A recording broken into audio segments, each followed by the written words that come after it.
Heaving one down the sideline, and he's got Cass Allen over the top. Big side, down the sideline. Touchdown. His signature move and his signature performance. Allen, big ball one more time. 58 yards this time. You're listening to the Bruin Bible. This is your host, Will Decker, bringing you UCLA football content all throughout the year for LA Football Network. What is up, and welcome to the recap of the North Carolina Central UCLA game on the Bruin Bible here for the LA Football Network. To my right, my co-host, my main man, the madman, back in the house, Jamal. Had to be at a wedding last night. It's wedding season for myself and Jamal. We love all the people that invite us to weddings. It's been great, but it just hurts a little bit as we can't always watch our UCLA football. You know, he helped me out the weekend before with me texting him about, San Diego State. I stood in this time and shot him text messages about what's going on for UCLA. First and foremost, how was the wedding, madman, that you were able to attend this fine weekend? Well, thanks so much, Thriller. And it was, just an epic wedding and, some very close friends or practically family. So it's always a very special time when everyone gets together, as I know you've experienced the last couple of weeks and will continue to experience, next week and beyond as well. So couldn't be happier. I will say I'm not sure what game had more fireworks, what event had more fireworks. Was it the wedding in terms of all the dancing, the Bollywood dancing, or UCLA with their 8 touchdowns, largely many of which were untouched. So it was fireworks in both places. Ironically, the wedding was in Pasadena, so I was only a couple blocks away. Man, so a party for Jamal to be at the wedding. It was a party in the end zone. 8 touchdowns, as you mentioned, man. 404 yards on the ground as a team. And a lot of guys that we hadn't seen in a while, Justin Martin getting his first snaps, Chase Griffin getting his first snaps in a long while. Anthony Atkins' first touches as a Bruin in a UCLA uniform, who we'll get to later. But we got to start off as we always do. Dante Moore, man. This kid, just the poise and precision, it's something unlike anything I've ever seen from a true freshman donning UCLA, colors that we have. Even with Brett Hundley, man, he was a redshirt. He had a year to kind of figure it out. He waited, got his redshirt year, and came out exploding. Dante's, a fresh, spry 18 years old doing what he's doing right now. And the first play of the game, 67 yards on play action to Cam Brown, just to have the eyes and manipulation that he did to hit his man in stride. The first offensive series for North Carolina Central, Laiatu Latu intercepts the pass, nearly takes it to the house, man. He was ready to get that touchdown dance going, similar to the Bollywood dancers that you guys saw at the wedding, man. Carson Steele punches in from 1 yard. Carson Steele looked really good out there. Talk to me about what that was, because 35 points in the first quarter actually broke a UCLA record, breaking the 30 that they put up on Washington State in 2012. Just a masterclass offensive performance for UCLA to start that one, Madman. Yeah, Will, I think you said it best. There's a couple things here to unpack. I mean, you talked about the 35 points in the first quarter, which was staggering. And you could tell they sort of called off the dogs after the first quarter. I mean, it was only 24 points after that. UCLA could have scored 100 in that game yesterday if they wanted to. But, really classy move to kind of call off the dogs. A couple things really stood out for me, Will.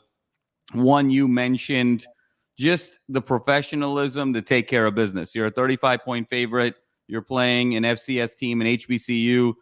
Just recall this time last year, South Alabama was an FCS team. South Alabama was an HBCU. And it took the very last play of the game to pull off a field goal to win that game 32-31. UCLA came out and had no such difficulties here. You talked about Dante Moore, very first play of the game. Cam Brown was so wide open, Will. He almost fell down. He was so surprised he was that wide open, for 67 yards to the house. Then obviously the interception with Latu, one play, they punch it in with Steele. And then to me, that third score was the highlight of the whole game. It was that 30-yard out route to Sturdivant.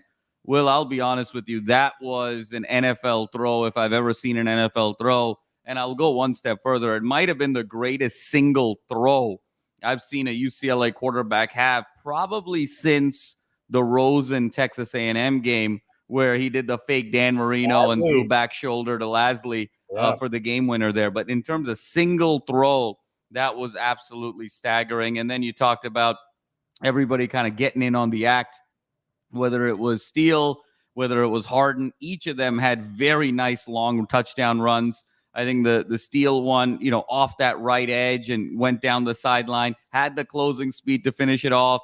Harden's was down the left sideline going the other end zone. And just those two cutbacks, Will, inside the 30-yard line just showed what a special athlete he is. Schlee got involved with the quarterback keeper going deep. So it was really incredible to see everyone get involved. But I think Chip tipped his hand so much in this game because if you look at it, Dante Moore was the only one who actually really threw the ball in this game. 8 of 12, the 180-plus yards, the 2 touchdowns. Of all the other quarterbacks that played, Ethan Garbers had 1 completion, Schlee had 1 completion, and then it was sort of exclusively run game for 2.5 quarters to end that game. So if there's any doubt as to who's the man here, Dante, it's no question. This is going to be his team moving forward without a doubt. But very proud of the effort overall. They took care of business. They got a lot of guys involved, and this is the perfect setup now getting into conference season and particularly getting into Utah. Yeah, and that's how you want your team to look going into arguably the biggest game, not USC, of the season. Traveling to Rice-Eccles Stadium in Salt Lake City, being prepared for a big moment with the 2-time defending Pac-12 champs, with the weapons at their arsenal and what they've got at the quarterback position. I was going to go in a variety of different directions, but you kind of touched on it. Are you ready to declare Colin Schlee as the backup quarterback? Because I think from what we've seen with his packages, he had 2 carries for 35 yards against San Diego State, 3 carries for 60 yards, and that 50-yard touchdown he had on the sidelines. I just think what he can bring in terms of his offensive skill set and what he makes the defense prepared for, given his starting prowess too and what he has done at the Division I level, I think I'm ready to put him at backup quarterback. It does happen to Dante. Do you agree with that sentiment given what we saw this past Saturday? Yeah, well, it's interesting, how you think about them. I actually think about them kind of as like this Venn diagram, if you will, where, it's unfortunate for Garbers that he's not as good a thrower as Dante, and he's not as good a runner as Schlee. So he's sort of lost in this no man's land.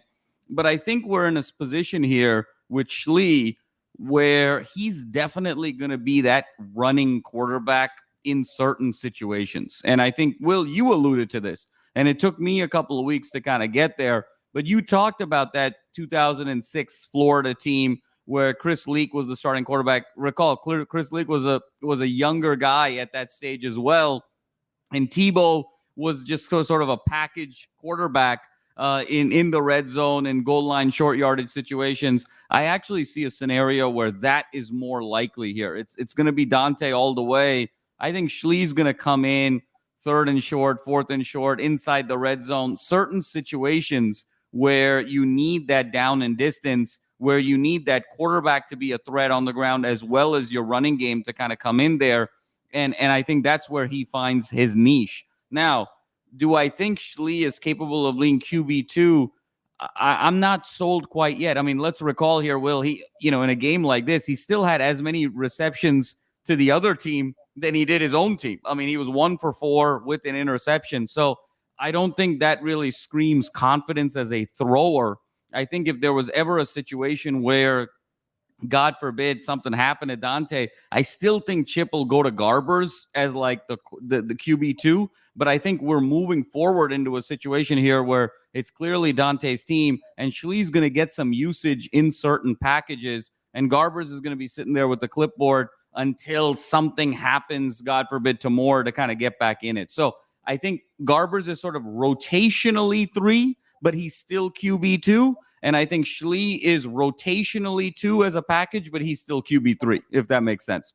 No, it does. And I think just from what we've able to see with him, I think we're going to see more of Schlee this year than Garbers moving forward if everybody's healthy. And just, Chip's at his best when he keeps the defense off balance. What better than just throwing in a Schlee package? Exactly. 1 or 2 possessions where the defense now has to prepare for a totally different side of a quarterback than what they were used to when it came down to it. Running backs, man. We had 5 running backs. Well, 4 running backs with a 6 being the quarterback with 60 yards or more rushing. Anthony Atkins, this is really the first taste we got to see of him. He had a rumbling, bumbling run up the middle, broke 3 tackles on a 38-yard gain for a 245-pound tailback. Got the touchdown at the goal line. Friend of the show, to our guy Anthony Atkins, came on the show. What'd you see from Ant? Because I'm excited to see maybe a little bit more of him come Pac-12 play. And, that style of physical running really transcends the Big Ten. If you've seen some of these bigger backs over the years, these Ron Danes, these Le'Veon Bell type of backs, these bigger, stronger, brute force backs. Give me more Atkins, man. I'm ready for it. Absolutely, Will. I mean, it was great to see. We got a little bit of an appetizer of Anthony Atkins in the second half of that San Diego State game where he had 5 carries for 25 yards. But really to get the main course this week was really awesome to see. And you mentioned that big 38-yarder where he just bounced off of guys and just was steamrolling them down the middle of the field. And then obviously got the opportunity to finish that drive with the 1-yard touchdown. What I love about him, Will, is, it's that in-between tackle situation. And I think there's going to be packages here on the road in challenging environments where Atkins is going to play a huge role. We saw a taste of it against San Diego State when they lined up in that T formation, when they had Yankoff and Atkins and Steele on the field.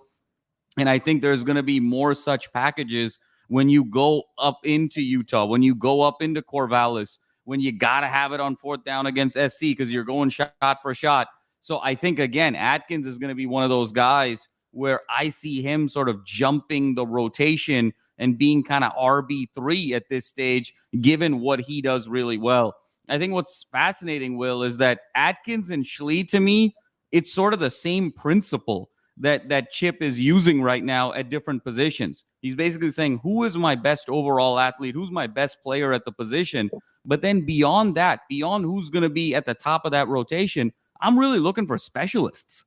I don't really want someone who's kind of good in a lot of different things, but is going to kind of get beaten out overall. I want my overall number 1, number 2 guy, and then I want a bunch of specialists. And when you think about Schlee as a specialist QB with his package, when you think about Atkins as a specialist running back with his package, it sort of leaves some of the Ethan Garbers of the world, the Colson Yankoffs of the world, unfortunately, out of the rotation because they generally overall might be better players.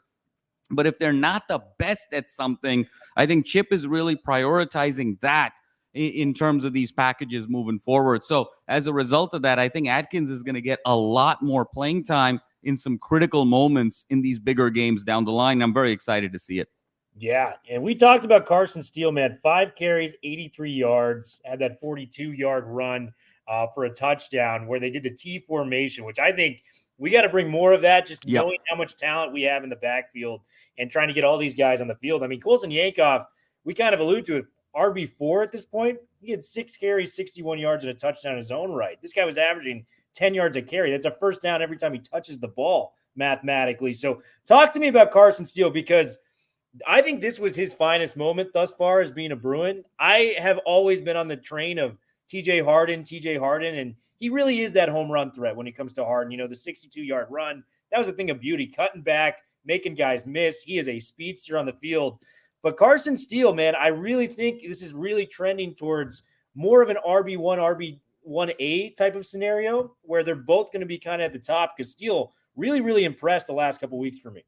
For sure, Will. And I think you hit it on the nail. I think it's going to be a two-headed monster here, and I think as Bruin fans, we've gotten a little bit spoiled the last couple of years with just who's been back there. And it's been very, very clear who RB1 has been in years past when you've got the likes of Charbonnet, when you've got the likes of a Joshua Kelly, when you've got the likes of these huge backs that can take on the bulk of the load. I think this year is going to be much more of a two-headed monster, to your point. And I think what success looks like is each of these guys is going to get between 10 and 15 carries a game. And that's where you're going to get that 20 to 30 in terms of lather. Love what I saw out of Steele. Was happy to see that he had just enough giddy up to get it into the end zone there on that long touchdown. It was close, but he got there. And I think, again, he is that boxer analogy, Will, in terms of the body blows. He just gives those defenses those body blows. He's physical. He loves to sort of run up the middle. He loves contact. He's a guy who's always looking for contact, always falling forward. All of his stylistic elements that he brought to Ball State are carrying over. My only concern with Steele as the ultimate back is just the athleticism and the speed at a Division I level. But, oh, by the way, that's why you have a TJ Harden, because he does his strengths in many ways are Steele's weaknesses.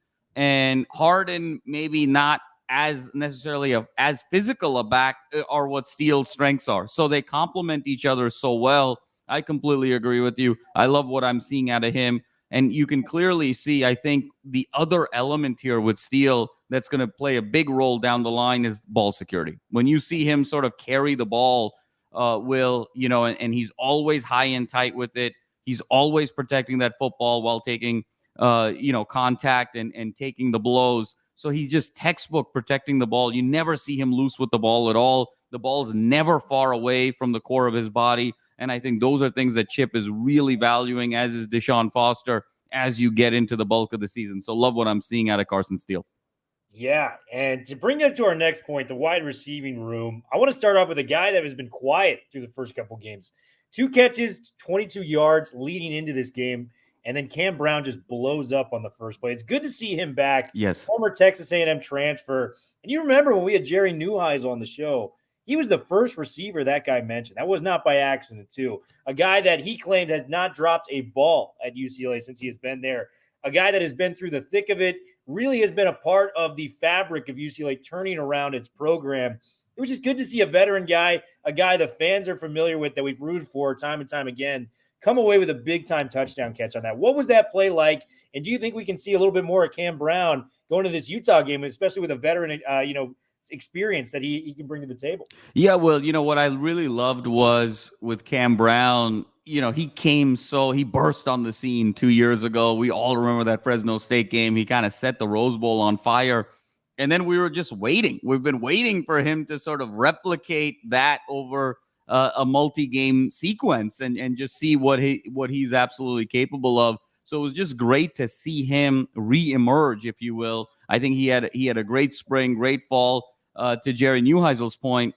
But I love that Chip dialed it up for him on the first play because, again, from kind of that chess master perspective, Utah's watching this film. Oregon State's going to be watching this film. Washington State's going to be watching this film. And the fact that he now, as an opposing team, you now have to think about Cam Brown.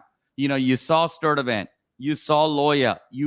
Ford is going to play a huge role. You saw Norwood. Now you got to worry about yet another element. And in the event that UCLA goes 5 wide in certain passing situations, you're now in a situation where everybody needs to be accounted for. Everybody has the potential to take it all the way to the house. And that's what I really love what I saw. He ran a really smooth route, was really open, and finished it off. And so I think if there are some really unique packages now, Will, if you start stacking wide receivers, if you go kind of 3 stack in one particular side of the field, think about a Sturdivant, Loya, Cam Brown kind of 3 receiver stack. I mean, each guy can blow the top off the defense, and you start having them deviate, go deep, go intermediate, go short. You're really going to overwhelm secondary and nickel type packages with that situation because you don't know who is going to be the home run guy, who's going to be intermediate and whatnot. So the fact that he was able to get Cam Brown involved, I think it's only going to make Cam Brown even more confident in and slot into that kind of wide receiver 3, wide receiver 4 type of rotation. Yeah, finished the day 2 catches, 74 yards, and that touchdown that we previously referred upon. J. Mike, man, he makes his catches when he does, and they always are splash. 2 catches, 60 yards. Each were 30 yards apiece, flat, including that touchdown catch in the end zone. This guy's in rarefied air, man. I mean, it's only been 3 games, and just the flashes of what this guy brings to this team, we've never seen anything like it, man. Is there anyone you can compare him to outside of Stokes, maybe in your fandom for UCLA? Well, the only guy that comes to mind that he reminds me of in terms of size, hands, and just overall explosiveness was Brian Pulley-Dixon. Oh. And Brian Pulley-Dixon was obviously the complimentary wide receiver in the heyday of UCLA in the late 90s with Danny Farmer, with Freddie Mitchell. Those were kind of Cade McNown's 3 favorite targets. Pulley-Dixon was a bigger guy, 6'5", long, lanky, had great hands, and he had great explosiveness. But I think, when I look at a Brian Pulley-Dixon, and I look at a J. Michael Sturdivant, Sturdivant is sort of better on every axis. You know, when you talk about speed, when you talk about hands, when you talk about route running and precision there, when you just talk about his ability to kind of get open, just absolutely remarkable. His ability to get separation. So Pulley Dixon is the other guy in terms of that archetype, but in terms of just raw athlete, you know, we are seeing a very special young man, and that's always been sort of the one position group, Will, that has been a little bit dormant for UCLA in the last 25 to 30 years. They've had great spots there. We mentioned Lasley, Jordan Payton, Craig Bragg, you know, Freddie Mitchell. We've talked about so many of these guys, but when you think about a Pac-12 power, when you think about West Coast, you think that there's just going to be this recycling, this reloading of big-time wide receivers at the skill position. For whatever reason, it just quite hasn't been as seamless for UCLA. Hopefully, Sturdivant now starts a trend where other guys want to sort of join in and can see this Chip Kelly offense really thrive. In many ways, Will, Sturdivant is a trailblazer because even Chip Kelly's great Oregon offenses, it was all about the running backs. It was all about the tight ends. Rarely did they have a great true wide receiver, one type of a figure that able to get Chip's offense out in space. So we're seeing sort of an element of the Chip Kelly offense we really haven't seen before of like, what do you do with a great pro prospect at receiver? So I think that Sturdivant is actually going to set the trail for a lot of other guys to think about coming to UCLA, and it's just so exciting. It is. And the only guy I can really reference from a pass catching standpoint is the great Mercedes Lewis. Completely different positions, but just in terms of physicality, when you see it, you know it. That guy was a pro the second he stepped on a field for sure. in LA. You know, Sturdivant's the same way when it comes down to it. So I see a lot of similar comparisons. They're built, you know, I mean, Mercedes was a little thicker, but to your point, Will, it was, you know, a guy that there was a wow factor there. And obviously Mercedes doesn't have the speed of Sturdivant. Sturdivant didn't have the strength of Mercedes Lewis, but yes, there was that wow factor of this is someone very, very special. It's going to do some very special things, not just in Westwood, but beyond.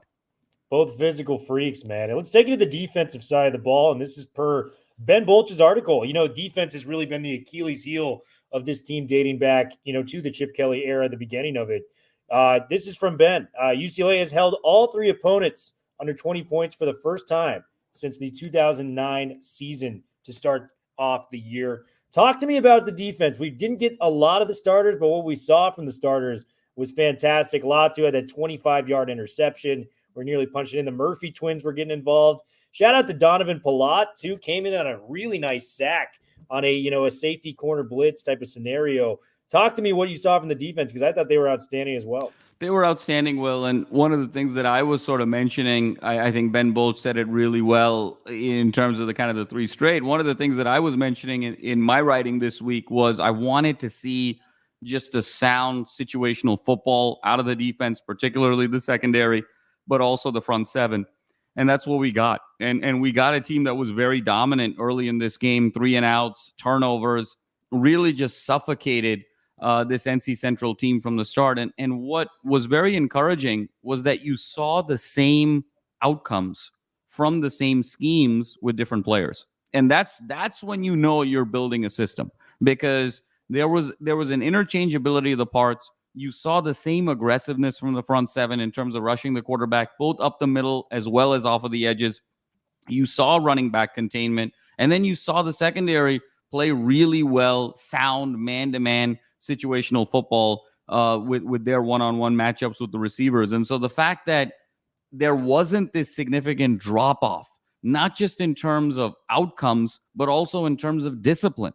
It was a relatively clean game from a penalty standpoint. There weren't really any boneheaded mistakes. So the fact that you got a very comprehensive, smooth performance speaks to the coaching, that regardless of who's out there, they're all being programmed the same way. They're all following the same scheme. They're all playing to their strengths. And again, this front seven is absolutely nasty, Will. And the fact that through 3 games, this team is only giving up 10 points a game. I understand who the competition is, but this is an incredible start to the season, considering how the game of college football has changed so much in the last 6 or 7 years. It's hard to give up 10 points a game to air at this stage, when you've got all these spread offenses. So was very encouraged to see the defense. I think their confidence, everybody's confidence is at an all-time high right now, whether it's the quarterbacks, whether it's the RBs, the wide receivers, and whether it's that defense going into Utah week, which is exactly where you want to be. Going into Utah week and the defense is humming. This is also per Ben's article. Check it out on the LA Times. We have 8 turnovers and 27 tackles for a loss through 3 games. That is damn impressive for UCLA. Keep that rolling. I think we have one of the top, front sevens within the Pac-12, within the West Coast in general. So a lot of great things coming from UCLA. That pretty much does it for the wrap-up, man. I think we covered it. It was a blowout from the beginning. Not a lot of great, storylines, I would say, outside of just the starters and the reserves getting in there. Any follow-up thoughts on this blowout of a victory for our UCLA Bruins? Will, I think it was, as we talked about, it's business as usual, but I want to kind of take a pass, and take a breath here and step back and sort of look historically at sort of where we are.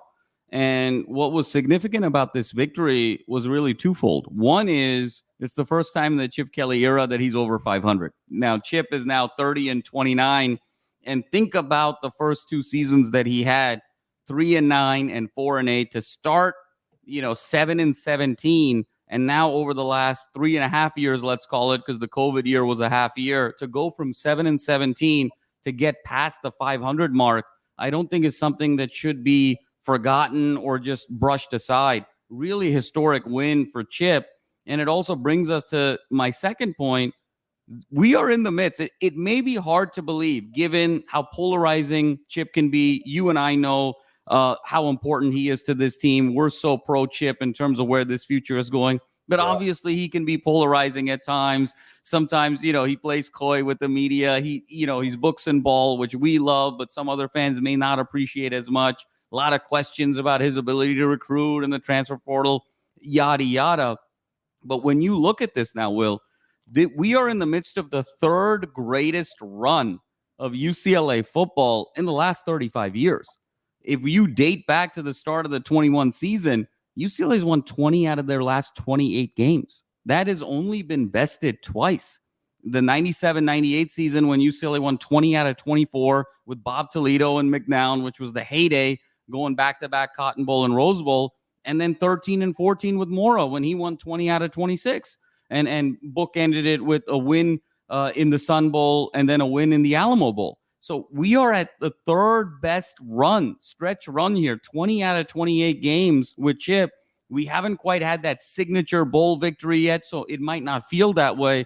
But we are in the midst of a Bruin renaissance here, which is even more significant considering this impending move to the Big Ten. So lots to be excited about. Let's see if that signature win, obviously got that win against Utah last year at the Rose Bowl, got the win against Washington at the Rose Bowl.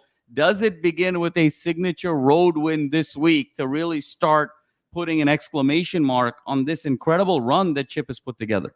Yeah, and I think it's just beginning. If you look at Dante Moore coming in, being a absolutely player, the best is yet to come there. The transfer portal, what he's been able to secure from that, Latu's, Sturdivant, Charbonnets, you name it. These type of players coming into Westwood, then going on to the NFL. And then, just like you said, more potential signature wins, going to play bigger programs on bigger stages in bigger areas. So it's a lot of great things going on. But Bruin Bible, we are officially out. We will be coming to you guys this Friday. Make sure to check us out. We're on 1090 The Mightier, ESPN Radio. We'll have a Utah preview. We likely will have a guest for this one because it's such a big game. So stay tuned for that. But get home safe. Have a great rest of your weekend, and we look forward to speaking with you guys later in the week. Bruin Bible listeners, we've got a special sponsor for today's episode.